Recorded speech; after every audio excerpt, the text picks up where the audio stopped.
இன்றைக்கு செய்தித்தாளில் இருக்கக்கூடிய சில தலையங்கங்களை பார்க்கலாம். அதில் ஒரு தலையங்கத்தை பற்றி சுருக்கமாக பேசலாம். தினமணியில் வந்து சத்தீஸ்கரில் மாவோயிஸ்டுகள் நடத்தின தாக்குதலில் 14 பேர் பலியாகி இருக்கிறத பற்றி ஒரு தலையங்கம் எழுதியிருக்கிறாங்க. பாதுகாப்பு படையினரோட பொதுமக்களும் இதில் பலியாகிருக்கிறாங்க. பொதுமக்கள் போகக்கூடிய வாகனங்களில் பாதுகாப்பு படையினர் போகக்கூடாதுங்கிற விதியை பாதுகாப்பு படையினர் மீறி இருக்கிறாங்க. ஆதிவாசிகளுடைய உரிமைகளுக்கு மதிப்பளித்து அவங்களுடைய உணர்வுகளை பிரதிபலிக்கக்கூடிய ஒரு அரசு அமைந்தால் மட்டுமே தான் இந்த பிரச்சனைக்கான தீர்வை காண முடியும்னு தினமணி தலையங்கம் இருக்குது. இந்து தமிழ் வந்து இன்று சத்யஜித் ரேயுடைய பிறந்த நாளை பற்றி ஒரு தலையங்கம் இருக்குது. சத்யஜித் ரேயுடைய கலை பாரம்பரியம் இந்தியாவின் பெருமைகளில் ஒன்று.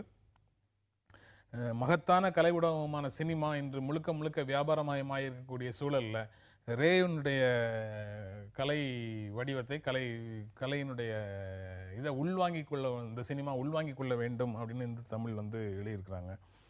இந்தியன் எக்ஸ்பிரஸில் காஷ்மீர் பற்றி பாகிஸ்தான் இராணுவ தளபதி பேசியிருக்கிறதை பற்றி ஒரு தலையங்கம் இருக்கிறாங்க. இது காஷ்மீரை வந்து சர்வதேச அரங்குக்கு அந்த பிரச்சனையை கொண்டு போகிற விதமாக பாகிஸ்தான் பேச முயலுது. காஷ்மீருடைய தியாகம் வீணாகாது அப்படின்னு சொல்லி அவர் பேசுகிறாரு. இந்த பேச்சை பற்றி இந்தியா அசட்டையாக இருந்து விட முடியாது. எந்த கட்சி ஆட்சிக்கு வந்தாலும் சரி இந்த பிரச்சனையில் 3வது நாடு தலையிடுவதை அனுமதிக்கக்கூடாது அப்படின்னு சொல்லி இந்தியன் எக்ஸ்பிரஸ் ஒரு தலையங்கம் இருக்குது.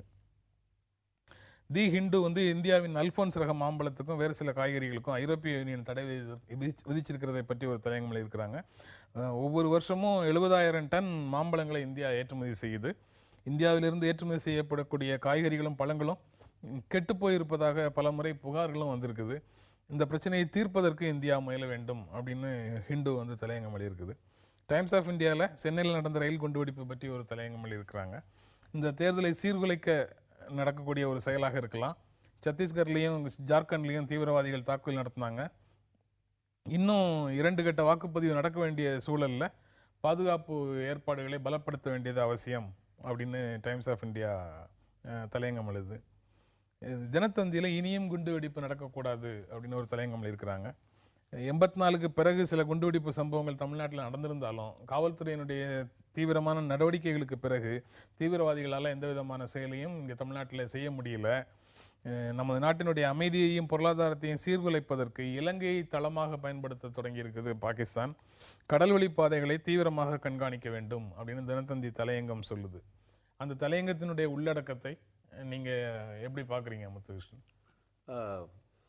மீண்டும் அதுலேயும் நம்ம ஏற்கனவே பேசினதான் பாதுகாப்பை பலப்படுத்த வேண்டும் என்பதும், பொதுவாக கடல் மார்க்கமாக இங்கே நுழைந்து இந்த தீவிரவாத செயல்களில் ஈடுபடுவது தடுக்கப்பட வேண்டும். ஏற்கனவே நம்ம நவம்பர் 26-11 பார்த்தோம். நம்ம கடல் பகுதி அல்லது கடல் எல்லை என்பது எவ்வளோ போரஸாக இருக்குது, அது எப்படி ரொம்ப சாதாரணமாக கூட ஊடுருவும் விதமாக இருக்குது என்பதை பற்றி பார்த்தோம். பொதுவாக அது நம்மளுடைய கடல் எல்லைகள், கடல் தொடர்ந்த பாதுகாப்புகள் என்பது பலப்படுத்த வேண்டும். ஆனால் இன்னொரு புறம் ஏதோ எல்லாமே கடல் வழியாக நடந்து விடவில்லை. இங்கே நம்ம சாதாரணமாக பார்க்கிறோம். இன்னைக்கு ஒரு நாட்டு வெடிகுண்டுகள் தொடங்கி இங்கே இருக்கக்கூடிய மென்ரக வெடிகுண்டுகள் என்னுடைய புழக்கம் அல்லது அந்த துறை சார்ந்த இன்னைக்கு என்ன சொல்கிறது மைனிங் தொடர்ந்து பல இடங்கள்ல இன்னைக்கு இது சர்வசாதாரணமாக பயன்படுத்தப்படுகிறது. அந்த இடங்கள் தொடர்பாக அந்த விநியோகம் தொடர்பான விதிமுறைகள்லேயே நிறைய லேப்சஸ் இருக்குது. அதனால தான் ரொம்ப சாதாரணமாக இதை தவறான காரியங்களுக்கு பயன்படுத்தக்கூடியவர்களுக்கு அது கிடைக்க செய்யுது. அப்போ இன்னைக்கு இது தொடர்பான இந்த துறைகள் எல்லாவற்றின் மீதும் ஒரு மிக தீவிர கண்காணிப்பும் இருக்க வேண்டும். விதிமுறைகள்லேயே ஓட்டை இருக்குது அப்படின்னு சொல்றாரு. விதிமுறைகள் சரியாக இருந்தாலும் கூட அது பரவலாக மீறப்படுகிறது. அதை தடுப்பதற்கும் எதுவும் இல்லை. ஸோ இந்த பாதுகாப்பின்மைக்கு ஒரு விதத்தில் முறைகேடுகளும் ஊழல்களும் காரணம் அப்படின்னு சொல்ல முடியுமா? முறைகேடுகள், ஊழல்கள் எல்லாம் காரணம். எல்லா இல்ஸ், சோஷியல் இல்ஸுக்கும் கவர்மெண்ட்டில் இருக்கிற பல பிரச்சனைகளுக்கும் கரப்ஷன் ஒரு காரணம்னா கூட, அதை தாண்டி இங்கே என்ன மாதிரியான அரசியல் தொடர்ந்து கட்டமைக்கப்படுகிறதுங்கிறத நம்ம அட்ரஸ் பண்ணாமல் நம்மளுடைய செக்யூரிட்டி பற்றி பேசவே முடியாது. எல்லா நாளும் அந்த செக்யூரிட்டிங்கிறது வந்து ஒரு பெரிய கொஷின் மார்க்காக தான் இருக்கும். நம்ம இங்கே டிவைட் அண்ட் ரூல் தான் தொடர்ந்து எல்லா அரசியல் கட்சிகளும் அதைத்தான் தொடர்ந்து செய்து கொண்டிருக்கின்றன. அப்போ நீங்கள் எப்படி ஒரு செக்யூரிட்டியை பற்றி பேச முடியும்? ஒரு வெளியிலிருந்து, இலங்கையிலிருந்து இன்றைக்கு இங்கே அச்சுறுத்தல் வருகிறது அப்படின்னா, லோக்கலில் இங்கே இந்திய மண்ணிலிருந்து சப்போர்ட் இல்லாமல் எந்த விஷயத்தையும் இங்கே எக்ஸிக்யூட் பண்ண முடியும், எந்த டெரர் ஆக்டையும் இங்கே எக்ஸிக்யூட் பண்ண முடியும். அப்போ எப்படி நடக்கிறது? இங்கே உள்ள மக்கள் ஏன் அதுக்கு பலிகடா ஆகிறார்கள்? சில பேர் ஏன் அதில் இண்டல்ஜ் பண்ணுறாங்கங்கிற கொஷின் வருது. அப்போ இங்கே என்ன மாதிரியான பிரச்சனைகள் இருக்குது? மக்கள் அதில் போகிறவங்க என்ன மாதிரியான பிரச்சனைகளுக்காக போகிறாங்க? எதனால் அந்த மாதிரியான ஒரு தான் இருக்கிற நாட்டுக்கு எதிராகவே ஒரு தீவிரவாத செயலில் ஏன் ஈடுபட தோன்றுகிறதுங்கும்போது திரும்ப திரும்ப விஷயம் வந்து அந்த இடத்துல தான் போய் நிற்குது. அரசியல் இன்றைக்கு மிகப்பெரிய வாக்கு வங்கி அரசியலை பேஸ் பண்ணி தான் நடக்குது. அது ரிலிஜன் பேஸ்டாகவும் இருக்குது, காஸ்ட் பேஸ்டாகவும் இருக்குது.